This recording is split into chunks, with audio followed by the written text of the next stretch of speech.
Muito bem, nós vamos começar então trabalhando esse tema. Eu queria só a sua atenção para explicar como a gente vai trabalhar. Como um propósito não é um sermão, mas é uma aula, eu separei da seguinte maneira. Nós vamos ter então uns 35 minutos para eu falar desse assunto e em seguida nós vamos ter aí uns 10 minutinhos para perguntas, aqueles que têm interesse em fazer alguma pergunta. O meu tema ele não é um tema assim tão familiar e tão gostoso quanto esse que o pastor Arilton acabou de explicar para a gente. Esse é um tema que interessa bastante, história da igreja. O meu tema ele tem uma série de novidades. É mais ou menos assim, quando você vai ao médico e o médico faz alguns exames e aparece aquele nome estranho na receita, você que não é médico, não é formado em medicina, você não consegue entender exatamente a que se refere aquilo. Precisa que o médico então chegue para você e explique na prática os sintomas, o que pode acontecer, qual o tipo de medicação. Então, como o meu tema ele é um pouquinho mais técnico, eu separei, na abordagem que a gente vai fazer nessa tarde, os sintomas, aquilo que a gente consegue ver e perceber.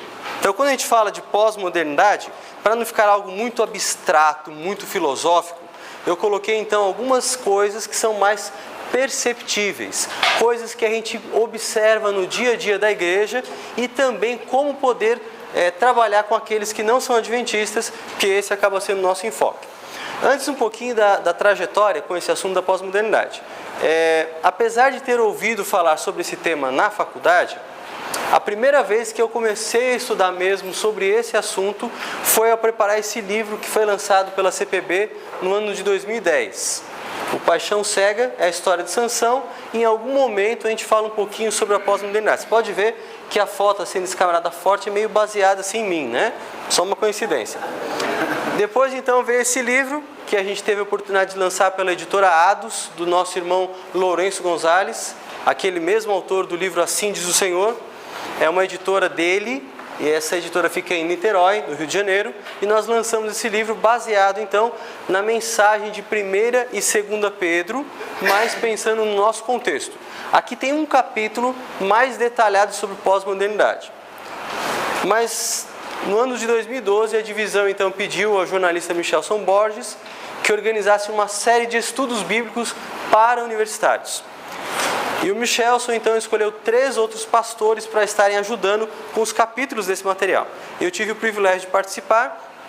Eu, o pastor Matheus Cardoso, que na época trabalhava com a CPB, e também o pastor Luiz Gustavo, que hoje faz mestrado em arqueologia. Então, nós 3, junto com o Michelson, trabalhamos esse material. E aí tem uma parte inicial que dá bastante destaque à pós-modernidade, que a gente pôde elaborar. Finalmente tem esse livro aí. Eu costumo brincar dizendo que é o melhor livro sobre gerações emergentes e adventismo, por uma razão, é o único que fala sobre esse assunto. Então não tinha como não ser melhor, né? É o único que fala, mas a gente espera que outras pessoas também comecem a pesquisar e a verificar esse assunto aí. Porque nós estamos diante de uma geração de pessoas que a igreja não sabe trabalhar com elas. Você está acostumado a pregar de um jeito, mas como é que você atinge uma geração que está acostumada à interação a todo momento? Enquanto você está pregando, tem gente mexendo no celular, se conectando às redes sociais. Gente que já pensa diferente, que já lê a Bíblia diferente, que interpreta as doutrinas diferente, e a gente não se dá conta disso. E esse livro ele é o primeiro no Brasil a pensar nessa temática aí. Agora, mais recentemente, esse livro não é meu, a gente só teve a ideia de organizar. Ele é um livro que tem especialistas do IAN, do NASP e pessoas aí de outras instituições que resolveram escrever sobre a pós-modernidade. Já é um livro assim um pouquinho mais acadêmico. Tem alguém aqui que faz faculdade ou já está formado, está fazendo um mestrado, alguma coisa assim? É para pessoas assim, nessa área sim. É um livro mais técnico, né? Para jovens, recentemente a gente lançou esse e-book também, que fala da pós-modernidade. Aliás, ele pressupõe a pós-modernidade, ele fala para esse contexto dos nossos jovens. Esse livro está disponível por menos de R$10, é só você procurar na internet. E recentemente, agora nessa semana, a CPB lançou esse livro nosso aí, que já é para o ano que vem, que é uma meditação sobre João Batista. A gente faz um paralelo aí entre a época de João Batista e o tempo em que nós estamos vivendo. Então são essas algumas obras, e durante esse período em que eu fiquei preparando esse material, eu pude estudar um pouquinho sobre a pós-modernidade e entender algumas coisas que eu quero compartilhar com vocês nessa tarde. Bom, a primeira coisa, então, nós vamos ver aqui 10 coisas que todo adventista deveria saber sobre pós-modernidade. Se você nunca ouviu falar sobre o assunto, essas são as 10 coisas básicas que você deveria saber. Quando a gente fala de pós-modernidade, então, o que nós deveríamos saber? A primeira coisa é que hoje a verdade ela é vista como uma maneira de oprimir. E sabe por que isso é importante? Porque eu e você, como adventistas, gostamos desse termo, verdade. A gente geralmente, quando vai dar um testemunho falando da conversão, como é que a gente começa? Olha, quando eu conheci a verdade. Ou quando a gente quer interceder por alguém, a gente fala assim, olha, vamos orar para que fulano aceite a verdade. A gente gosta desse termo. Mas para a maioria das pessoas hoje, verdade é visto com desconfiança. Por que isso? Bom, esse camarada aí, Nietzsche, ele era um filósofo, um bigodudo, e esse cidadão aí, ele surgiu com a ideia de que a verdade era apenas uma convenção social. Sabe o que é isso? As pessoas inventaram essa ideia de verdade para que a sociedade fosse bem. Não existe a verdade é uma invenção, uma convenção. Porque, por exemplo, você e eu, quando vamos ler, lemos da esquerda para a direita e o judeu lê da esquerda, ou melhor, da direita para a esquerda. Por que isso? Isso é uma convenção. Há um certo e errado nisso? Não, é um costume, né? Por que quando você entra na casa de uma pessoa, você limpa os pés, e quando um árabe entra, ele tira os sapatos? É uma convenção. Existe certo e errado nisso? Não. Então, para Nietzsche, a verdade também era isso. Era apenas uma convenção. Apenas uma invenção que algumas pessoas fizeram para dominar outras. Bom, na sequência, esse outro cidadão aí, Foucault, ele dizia que a verdade era um instrumento de dominação usado pelos poderosos. Ele foi um pouquinho além de Nietzsche. Ele disse, com todas as letras, que a verdade agora era uma forma de oprimir as pessoas, que as pessoas deviam ser livres. E é claro, é importante a gente conhecer um pouco das motivações, né? Foucault, ele era um homossexual numa época em que não era muito comum ser homossexual. E ele dizia, por exemplo, que não existia uma verdade relacionada ao sexo. As pessoas deviam ser livres para praticar a sua própria sexualidade. Isso que você e eu vemos na mídia hoje, Foucault já dizia isso desde os anos 40. Então ele foi precursor nessas coisas aí. Então para ele, a verdade era aquilo que cada um podia escolher, né? Outros vieram depois e começaram a dizer que a verdade era uma espécie de jogo político. Então, a elite, aqueles que dominam o governo, que dominam a sociedade, eles criam um conjunto de verdades. Daqui a pouco muda a elite, mudam as cabeças e o jogo muda de novo. Então não existe uma verdade sólida que permaneça para sempre. Então por isso que as pessoas hoje, elas olham com desconfiança quando você chega e diz assim, olha, eu vim aqui para te apresentar a verdade. Epa, pera lá. Por quê? Como assim? Que verdade? A sua verdade? E mesmo dentro da igreja, nós já temos pessoas que estão começando a questionar o nosso discurso de dizer que nós temos a verdade. Pessoas, como o pastor Aldo falou, que enxergam o adventismo de uma forma mais liberal. E você deve ter alguém assim na sua igreja. Quando você dizia, por exemplo, há um tempo atrás, quando alguém perguntava para um adventista, por que você guarda o sábado? E você dizia, olha, eu guardo o sábado porque tem esse texto na Bíblia. O que acontecia? As pessoas reconheciam nos adventistas que havia um conhecimento bíblico. E nós éramos chamados por aí afora de o povo da Bíblia. Mas hoje, você quando olha os fóruns da internet, nós temos vários fóruns nas redes sociais, o que você detecta? Que nem os próprios adventistas estão tão convencidos assim do que eles creem. Por exemplo, você vê aí muita gente se dividindo por questões como o uso de joias, como homossexualidade dentro da igreja. Então parece que as coisas estão se perdendo, porque está sendo questionado esse sistema que nós chamamos de verdade. O mundo está mudando e alguns estão tentando acompanhar isso. Ao mesmo tempo, hoje existe um espaço muito grande para as chamadas minorias históricas. Quer ver um exemplo? Em português a gente não tem isso não. Mas na língua inglesa você não pode dizer mais assim, eu falei para eles. Quantas mulheres nós temos aqui? Nós temos aí praticamente metade do nosso grupo é de mulheres, certo? Então eu não posso dizer, mesmo se tivesse aqui 80 mulheres e um homem, eu não poderia dizer elas, eu teria que dizer eles. É uma regra da língua portuguesa. Não olhem para mim, não fui eu que criei a regra. Mas na língua inglesa já não existe isso. Eu teria que dizer assim, eu falei para eles e elas. Então as feministas conseguiram incutir na cabeça das pessoas que você é preconceituoso quando você se refere a um plural só de geral masculino. Elas incutiram isso na cabeça das pessoas.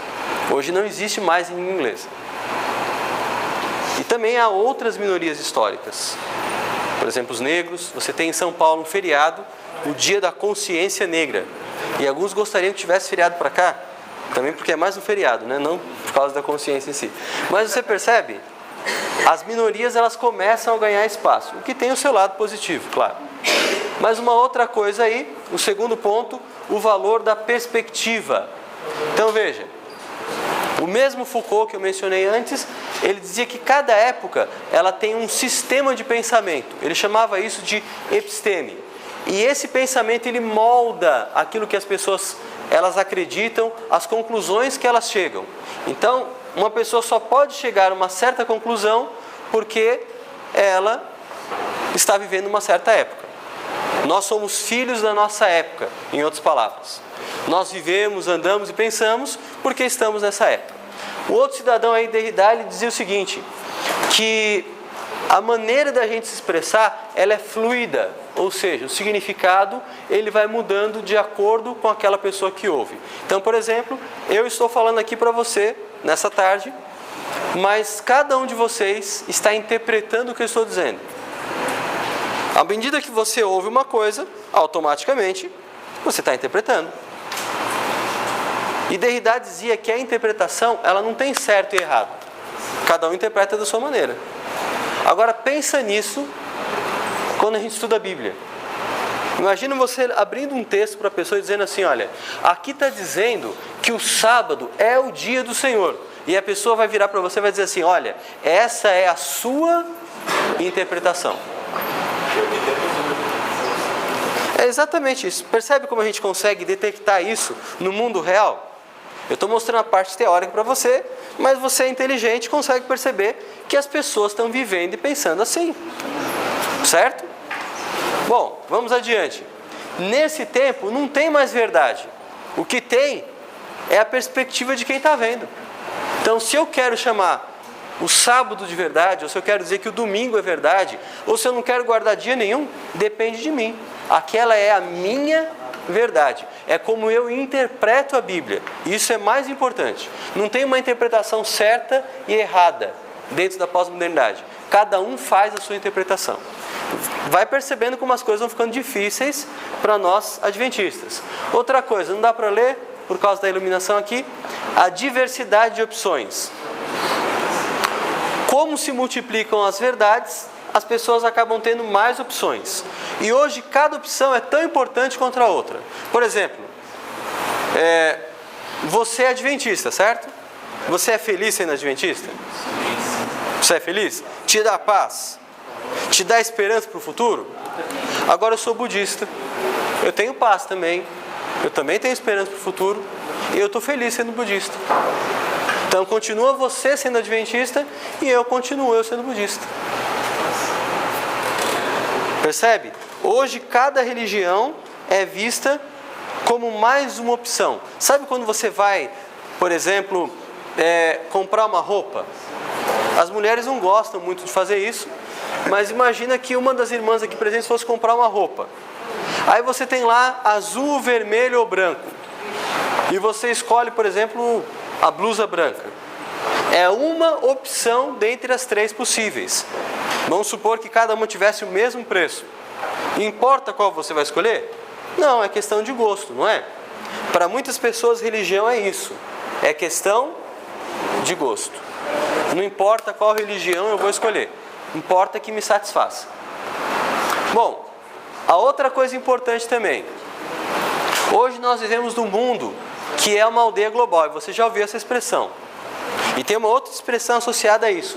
A gente chama de glocal. O que é o glocal? É o global, o mundo interferindo no local. Por exemplo, você tem uma loja hoje que vende Tupperwares, certo? Só que a sua loja não está concorrendo apenas com as lojas do bairro. Ela está concorrendo com as lojas do mundo inteiro. Porque qualquer pessoa pode entrar na internet e fazer uma busca e descobrir, por exemplo, onde ela vai comprar o mesmo produto de forma mais barata. E ela pode simplesmente importar algo da China que vai sair mais em conta do que se ela for na sua loja comprar lá. Como é que isso acontece na religião, por exemplo? Acontece da seguinte maneira. Hoje nós não somos mais adventistas pregando para uma comunidade local. Hoje tudo está acessível por meio da internet. Então você fala assim, mas a Bíblia proíbe o uso de adornos, de joias. Pastor, mas eu tenho aqui um vídeo que uma amiga minha que mora lá na Alemanha postou, da igreja adventista lá, e o pessoal está todo mundo usando brinco, louvando a Deus com bateria e feliz da vida. E são todos adventistas. E agora? Como é que você vai lidar com isso? O mundo mudou e nós temos novos desafios em termos globais. Outra coisa, as instituições estão em baixa. As pessoas não querem mais saber de instituições. O que são instituições? Desde empresas tradicionais, o governo, bancos e também as próprias igrejas. As pessoas desconfiam dessas instituições porque durante o período anterior, que a gente chama de modernidade, essas instituições elas eram muito fortes. Elas passavam uma ideia de credibilidade. Mas hoje elas são vistas com desconfiança. Nós tivemos aí, em 2013, manifestações populares agitadas pela internet contra o nosso governo. Você se lembra disso? Contra a Copa, contra o governo e uma série de quebra-quebra, e tudo isso começou na internet. E hoje em dia as pessoas não olham apenas o governo com desconfiança, mas também a igreja é encarada com descrédito. Há pessoas que preferem ser cristãos em casa, assistindo a Novo Tempo, do que simplesmente ter esse contato com a igreja no mundo real. Outra coisa, o poder da comunidade. Como eu falei para vocês, antes da pós-modernidade nós temos a modernidade. É até meio fácil da gente lembrar, né? Pós é aquilo que vem depois. Então, se nós estamos na pós-modernidade, antes dela veio a modernidade. E nesse período, conhecido como modernidade, a ideia é que as pessoas eram mais individualistas. A escolha do indivíduo definia o seu caminho. E hoje? Hoje mudou.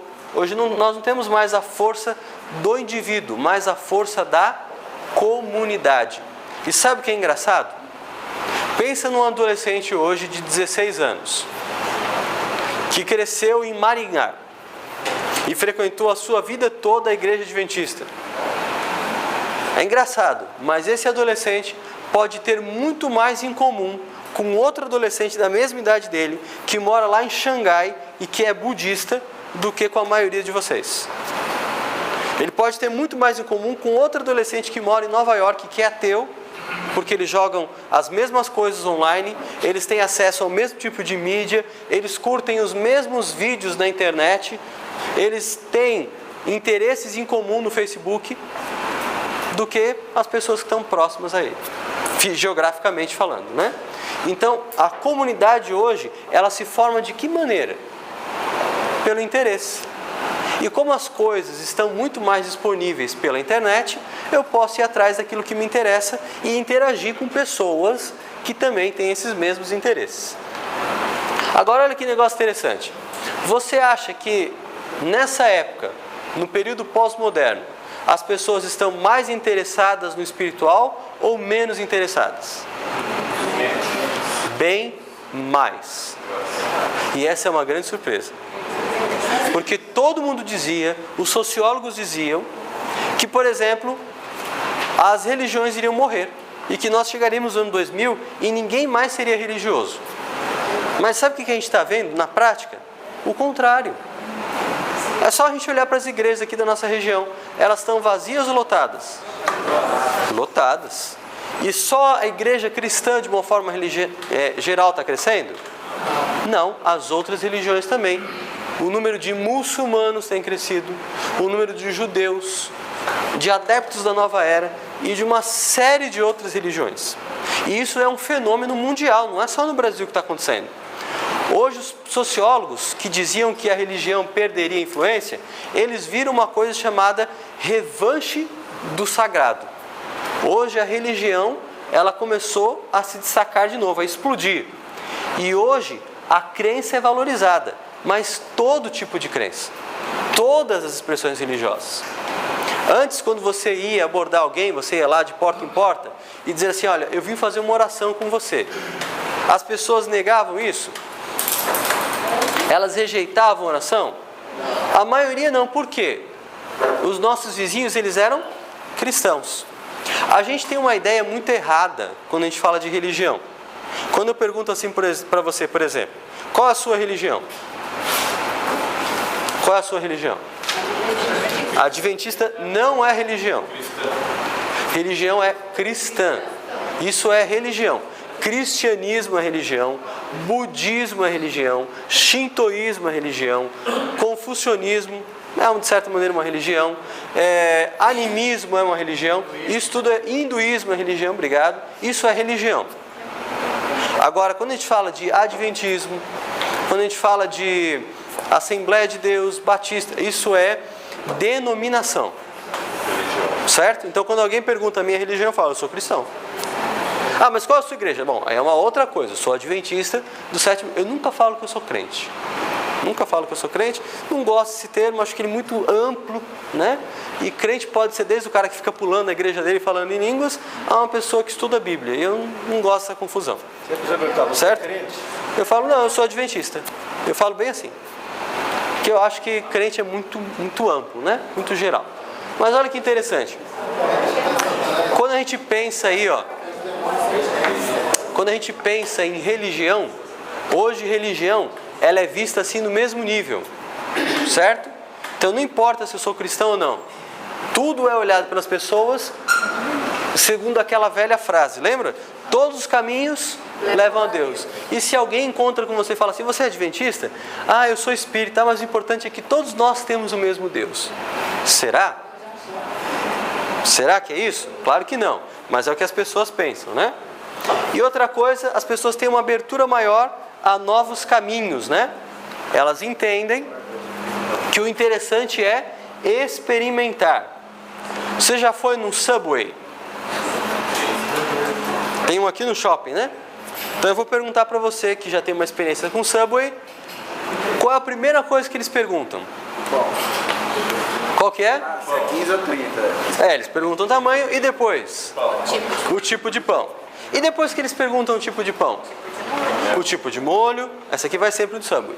O que mais? O recheio, se você vai querer porção dupla de queijo e tal. No final, você tem um lanche padrão do Subway? Não. Você tem um lanche customizado, um lanche que você escolheu como seria.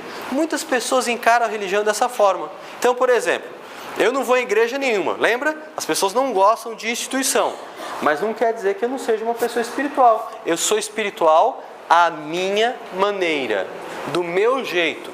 Então eu pego o que eu gosto lá do cristianismo, isso aqui é legal. Eu pego a meditação lá do budismo, que é interessante. Eu pego o horário de orar lá dos muçulmanos, legal. Eu pego a ideia de reencarnação do hinduísmo. Eu vou misturando mais ou menos como você mistura no Subway. No final, eu tenho uma fé customizada, adaptada ao meu gosto, à minha vontade. É assim que a maioria das pessoas vive hoje. Nessa confusão religiosa muito grande. Agora vamos adiante. Então, hoje para as pessoas, essa frase é muito usada até por líderes cristãos. A jornada é mais importante do que a linha de chegada. As pessoas duvidam de quem diz assim, eu conheci a verdade. Elas preferem ouvir alguém que diga, eu estou em busca da verdade. Ah, que bonito a busca, né? Pode ser que a busca não leve para lugar nenhum, mas a pessoa acha bonito, né? O importante é você continuar indo, sem saber para onde, mas você está indo. Está indo para o inferno, né? Então isso é o que dá sentido para as pessoas, é buscar cada vez mais. Buscar um sentido é o que dá sentido. Para nós terminarmos, faltam ainda mais 3. Nós temos hoje um novo tipo de ceticismo. Eu falei que a crença está aumentando, mas o ceticismo também está aumentando. O que é ceticismo? É aquela rejeição à crença, aquela atitude de duvidar sempre.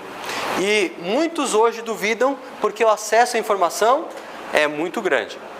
Agora, muitas pessoas ainda adotam a perspectiva naturalista que vem lá da Idade Moderna. Desde a época da modernidade, nós já tínhamos o naturalismo. Legal, o que é o naturalismo? Naturalismo é uma ideia que rejeita os milagres. O que é real para o naturalista? É aquilo que ele pode ver, aquilo que ele pode tocar, que ele pode experimentar, aquilo que ele consegue levar para um laboratório e examinar. Então essas pessoas, elas usam a razão, e todos nós devemos usar a razão, mas elas acreditam que a razão tem um poder maior do que ela tem.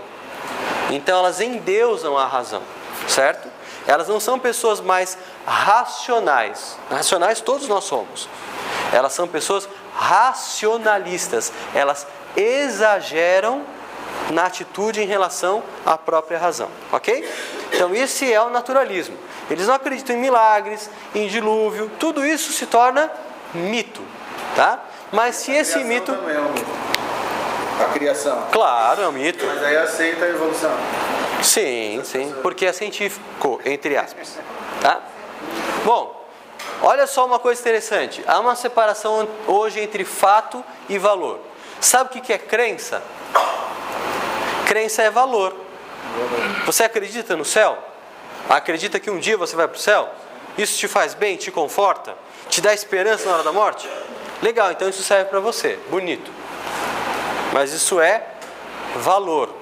Valor não é fato. Fato é o que você prova. Certo? Percebe a diferença? O mundo hoje faz a separação. Ah, eu vou provar na Bíblia. Não, você não vai provar nada, porque a Bíblia não tem fatos. É o que eles pensam. Não estou dizendo que seja assim, tá? Por favor, não pense que o pastor saiu dizendo que é... Não. Só estou reproduzindo o que as pessoas hoje pensam. E elas acreditam nisso. Que crença, aquilo que está na Bíblia é valor, não fato. Certo? Então, valor qualquer um pode ter o seu. Fato é uma coisa diferente. Reinvenção constante. As pessoas não têm medo de ousar reinventar. Você sabe o que é bricolagem? Aquela técnica de reaproveitar, principalmente materiais antigos. Então, hoje existe um raciocínio bricolagem. As pessoas, elas vão reinventando e se reinventando a cada momento. Então, hoje eu sou cristão porque me satisfaz.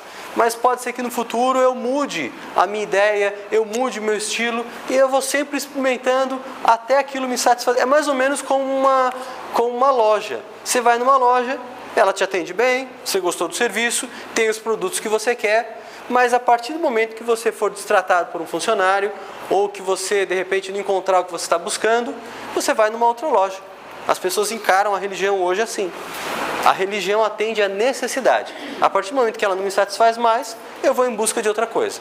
Por isso que tem tanta gente trocando, não de religião, continua sendo cristão, mas trocando de denominação. O camarada é adventista, mas ele está na Assembleia também, daqui a pouco ele vai para o Universal, coisa que há algumas décadas você não via. O adventista, quando saía da igreja, o que acontecia com ele? Não ia para lugar nenhum, né?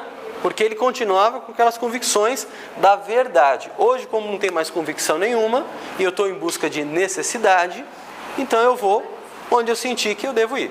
Tá? Cada um pode customizar, adaptar o seu próprio caminho. E a última coisa que eu queria falar para vocês é uma nova tolerância. O que era tolerância antes? Tolerância significava respeito. Você pensa diferente do que eu discordo fortemente de você, mas eu respeito você. Eu te dou o direito de pensar diferente, certo? Isso é tolerância no sentido clássico.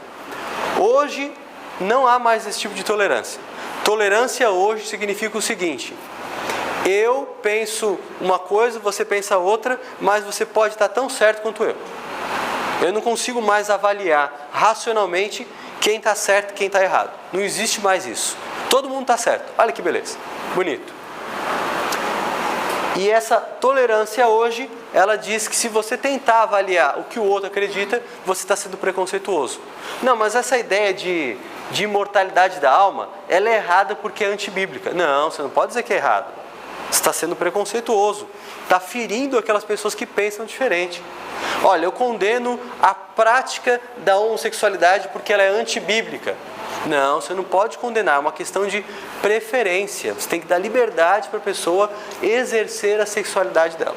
Olha como é complicado você trabalhar crenças bíblicas numa época onde esse tipo de tolerância existe. Olha só, a coisa é tão bagunçada que se você tem um culto às estrelas, se você queimar incenso para as árvores, ou se você for à igreja, tanto faz. Você está sendo espiritual do mesmo jeito. Agora, como nós adventistas deveríamos trabalhar com esse contexto tão diversificado? Essa é a pergunta agora, né? Como nós vamos evangelizar? O meu sogro trabalha lá no Rio Grande do Sul e foi durante muitos anos ancião de igreja. E ele diz assim: hoje as pessoas estão mais duras para receber o evangelho. Sabe o que acontece? É que quando você tem um martelo, e você só tem um martelo, você acha que tudo é prego.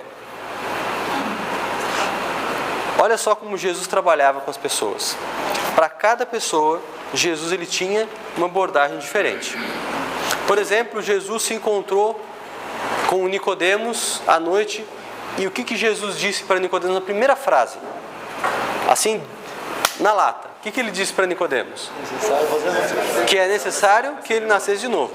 Agora, quando Jesus estava em Samaria, perto de um poço, uma mulher passou por ali. Qual foi a frase que Jesus usou para abordá-la?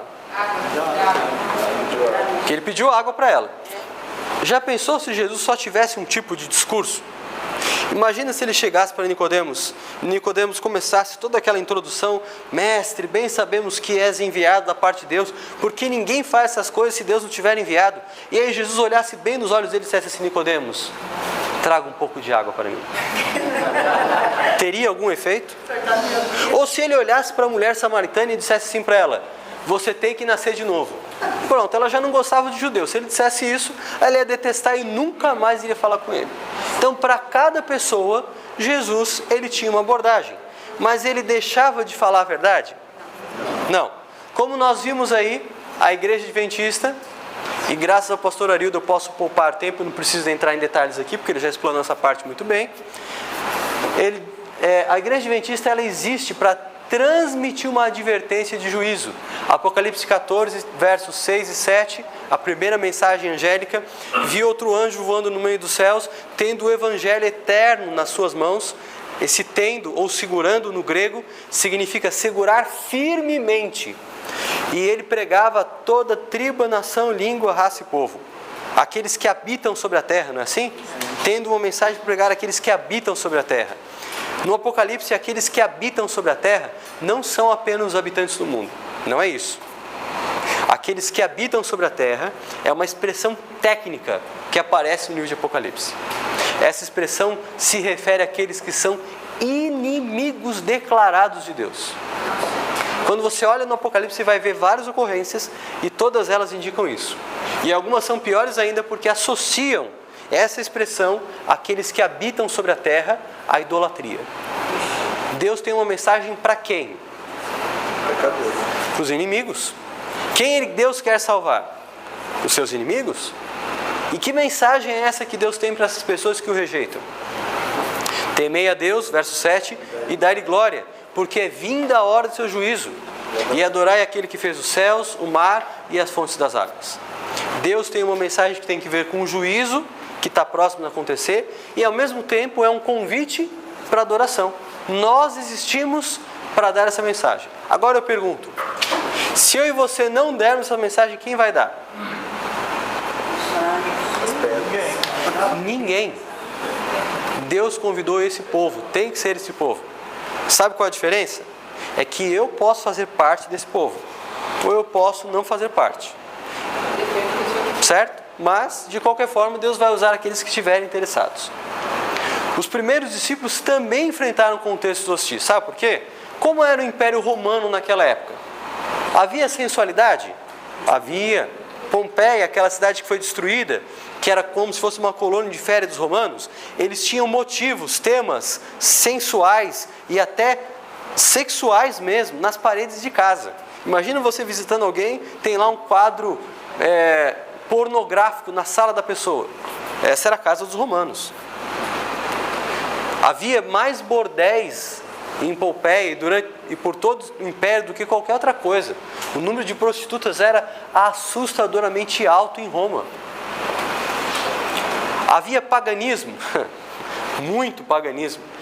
Havia um gosto exacerbado pelo luxo, pela moda. Havia. As mulheres romanas, elas tinham escravas que ficavam horas cuidando dos seus cabelos, pintando o cabelo de acordo com a moda, fazendo tranças. Por isso que Pedro fala das tranças com ouro e tudo mais. Era um mundo exatamente igual ao nosso. Havia muito. Era uma coisa encarada como normal. Agora, olha que interessante. Os discípulos mascararam o que eles eram. Eles mudaram o que eles eram. Eles fingiram ser outra coisa. Não. Eles não se deixaram levar pelas ondas da cultura e nós também não podemos deixar. Deixa eu imaginar uma seguinte situação para eu terminar e abrir para perguntas. Imagine um rapaz tentando conquistar uma moça. Então ele leva flores para ela. No outro dia ele traz uma caixa de bombom.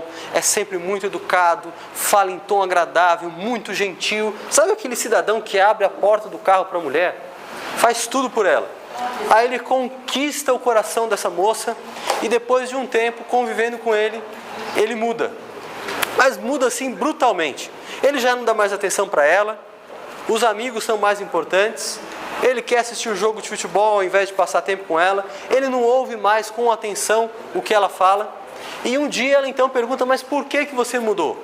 E ele fala assim, bom, eu fiz aquilo porque eu queria conquistar você. Agora que eu já conquistei, eu queria que você conhecesse como eu sou de verdade. Sabe que muitas vezes é isso que nós fazemos como igreja. Nós como igreja não somos muitas vezes diferentes disso. Nós queremos mostrar que nós somos uma coisa para conquistar as pessoas. Mas nós não podemos ser assim. Nós temos que dizer quem nós somos de verdade. Nós somos a igreja de Deus, nós temos a mensagem de Deus e trabalhando com carinho, no tete a tete, em nível pessoal, com paciência, nós vamos conquistar as pessoas com essa mentalidade. Nós não precisamos mudar a nossa liturgia, não precisamos mudar a nossa igreja, não precisamos mudar a nossa crença, não precisamos mudar o nosso culto. Não precisamos mudar. Pelo contrário, nós devemos ser quem Deus nos chamou para ser. Quando nós formos o povo que Deus nos chamou para ser e usarmos a mensagem de saúde e usarmos a mensagem profética que nós temos e usarmos as estratégias que Jesus usava, nós vamos conquistar as pessoas. Sem máscaras, sem fingimento, sem programas que mascaram as coisas, sendo simplesmente quem Deus nos chamou para ser. Nós temos algum tempo ainda disponível. Eu queria deixar então aberto para perguntas. Se alguém tem alguma pergunta, fale, meu irmão. Falando nisso, então como é que fica a Nova Semente? Olha, de 15 palestras que eu faço, acho que em 16 delas alguém me faz essa pergunta. Então assim, eu tô meio craque em responder isso daí. Em primeiro lugar, eu queria dizer uma coisa para aqueles que talvez não conheçam esse fato. A igreja Nova Semente não é uma dissidência, alguns pensam isso. Ela não é, como é que eu posso dizer, uma ramificação. Ela é um programa oficial da Igreja Adventista. Na Associação Paulistana nós temos o Ministério para Árabes, o Ministério para Judeus e nós temos a Nova Semente, que teoricamente é para alcançar os pós-modernos. Sobre a Nova Semente eu posso falar absolutamente nada, porque eu nunca estive nela. Mas eu gostaria de falar a respeito dos programas que nós temos em nível mundial. Nós temos vários programas para alcançar pessoas pós-modernas. Eu estive no Newbold em 2012 e lá eles têm uma igreja tradicional, que eles chamam, alguns amigos meus disseram que era igreja para velhos, e eu fiquei assim meio assustado, porque eu cheguei lá e eles cantaram os mesmos hinos do Inário que nós cantamos aqui. O pastor pregou usando a mesma Bíblia, claro, tudo em inglês, mas eu até fiquei preocupado, mas eu fiquei preocupado com os meus amigos, porque se eles acham que aquilo é igreja para velhos, quando eles vêm para o Brasil, então eles matam o culto, né? Que é o mesmo culto. Aí depois teve a escola sabatina, eu fui para a igreja dos jovens. Tinha uma outra música lá dos evangélicos que eles cantavam, não era necessário. A pregação foi mais ou menos a mesma, com um PowerPoint, com um vídeo lá no meio. E me disseram que eles têm uma outra, que só funciona no período de aulas. Eu fui no período de férias, então eu não vi, que eles chamam de jump. Jump em inglês é pular, saltar. Só o nome deu um pouco de medo. Os meus amigos me disseram assim, ó, é como se fosse uma bola de neve, só que é adventista. Eu fiquei pensando, mas eu não tive oportunidade de ver. Então a igreja tem muitos projetos ao redor do mundo. E eu queria reforçar aquilo que o pastor Arildo falou. De fato, hoje existe uma fragmentação do adventismo. Além dos autores que ele mencionou, um autor muito forte é um argentino chamado Fernando Canali, professor na Andrews, a nossa maior universidade.